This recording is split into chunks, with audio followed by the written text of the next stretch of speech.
Nah, untuk temuan dari teman-teman KS2B tentunya membanggakan Tulungagung ya, Pak. Sebenarnya, gitu loh. Sebenarnya. Itu kan bisa menjadi PR bagi pemerintah sini untuk memetakan, oh ini temuannya manusia purba Wajak Gensis, apakah ini lokasinya berdekatan dengan lokasinya? Karena hasil penelitiannya dari UGM itu, saya juga ikut itu di Gua Song Gentong, dan juga di Tanggung Gunung. Itu sudah dilakukan ekskavasi. Itu memang diduga tadi kan proses ya. Nah ini saya kurang tahu proses birokrasi atau proses bagaimana ada pendanaan dan lainnya saya kurang tahu. Tapi sudah melakukan satu pemetaan. Itu kalau Tulungagung Selatan kalau memang benar-benar kita petakan itu mulai dari Tanggung Gunung ya dusun Bolu itu tadi, terus kemudian ke Campur Darat ke Song Gentong masuk ke Campur Darat ke arah barat dikit, itu masuk di dusun Cerme itu tadi Campur Darat itu ya, di Sasawo, dekat dari Sasawo itu. Nah, sebenarnya itu. Iya. Respon pengkap tentang Homo wajakensis itu gimana? Respon pemerintahan tentang temuan itu. Nah, itu yang sebenarnya yang harus menjadi PR jadi PR dan itu jadi pendorong bagi kita sebagai generasi muda, apalagi masyarakat umum yang tidak tahu sebenarnya lokasi tepatnya di mana toh. Eugene Dubus itu ketika menemukan manusia Wajak Gensis, yang perlu ada pencerahan kepada masyarakat.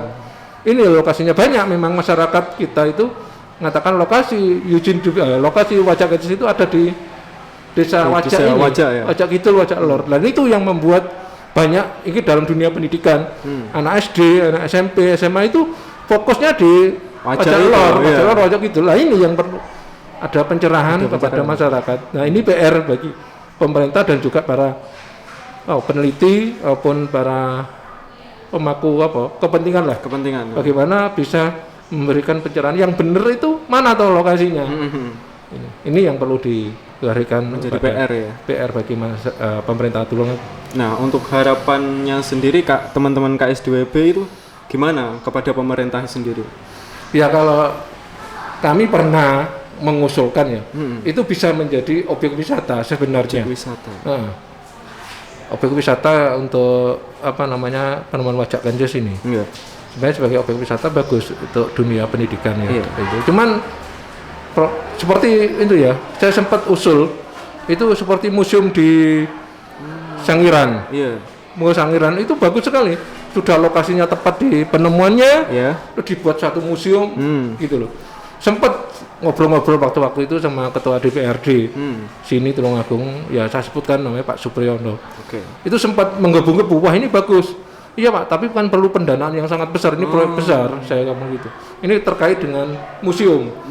Nah museum yang ada sekarang ini kan bagi saya tidak representatif, sudah nggak layak bagi saya. Kalau saya lihat itu bukan museum, banyak orang yang mengatakan itu adalah gudang ya, lebih ke penyimpanan gitu aja.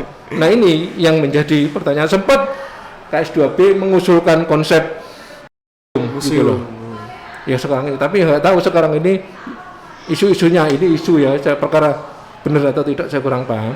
Karena sudah ada dana untuk pembangunan museum baru, kenyataannya di stop karena dananya itu dipakai kondisi lain sekarang ini, pandemi COVID ini, jadi dialahkan ke sana katanya gitu ya. Saya kurang tahu itu. Berarti udah ada rencana untuk sudah ada.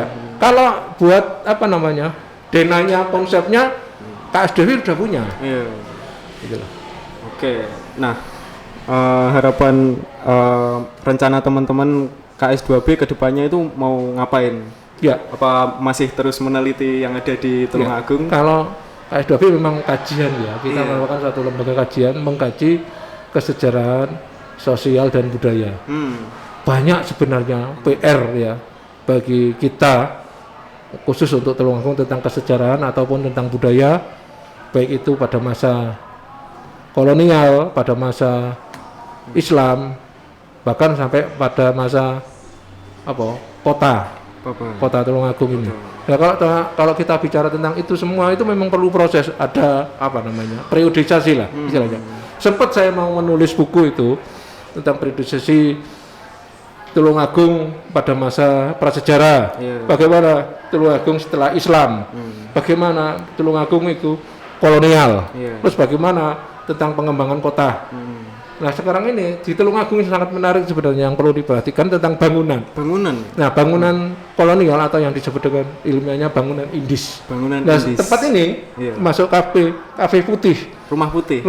Nah ini termasuk bangunan kolonial yang ini perlu diperhatikan, perlu dilestarikan, dijaga ini. Nah itu, dan ini banyak sekali, mulai dari Ahmad Yani sampai ke barat. Sampai ke perempatan TT ke barat itu banyak sekali bangunan kolonial. Nah ini yang bangunan Indis ini yang perlu dibahas sebenarnya, karena bangunan yang sudah wujudnya benar-benar tertata, benar-benar asli, dan ini perlu perhatian. Oke, terima kasih Pak Triyono sudah ngobrol-ngobrol di ruang publik kali ini.